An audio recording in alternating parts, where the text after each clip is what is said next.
सागर मंथन में 14 रत्न निकले थे। कल्प वृक्ष उनमें से एक था।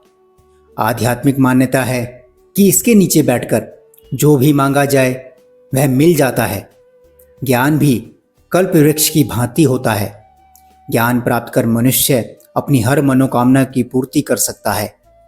आज लोगों में ज्ञान की कमी है। वास्तव में डिग्री पा लेना ही ज्ञान प्राप्ति नहीं है। हमारे पूर्वजों के पास ज्ञान था। इसके जरिए उन्होंने खुद को और समाज को समृद्ध किया। यह ज्ञान उन्होंने प्रकृति के बीच रहकर स्वाध्याय और चिंतन मनन से प्राप्त किया था। इसी के बल पर उन्होंने महानतम ग्रंथों की रचना की।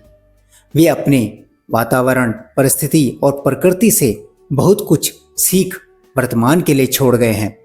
यह ज्ञान वेदों, पुराणों और उपनिषदों में भरा पड़ा है। इस विवरण का यह अर्थ नहीं कि पुस्तकीय विद्या बेकार है, लेकिन विद्या ग्रहण करना और सच्चे ज्ञान की प्राप्ति दो अलग अलग बातें हैं। विद्या किसी उद्देश्य के लिए प्राप्त की जाती है, जिसके पूरा न होने पर व्यक्ति संताप से ग्रस्त हो जाता है। दूसरी ओर ज्ञानी स्वयं के लिए कुछ नहीं मांगता, वह दूसरों के लिए जीता है।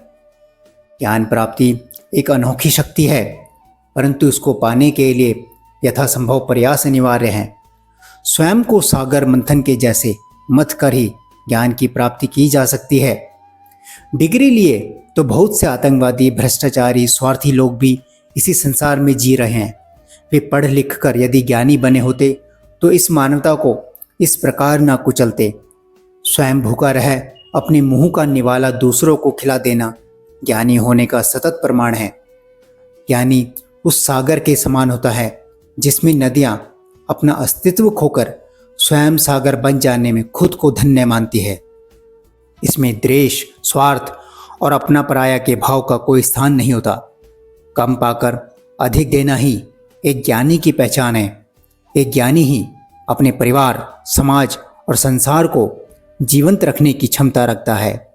जय श्री कृष्ण। नारायण नारायण नारायण।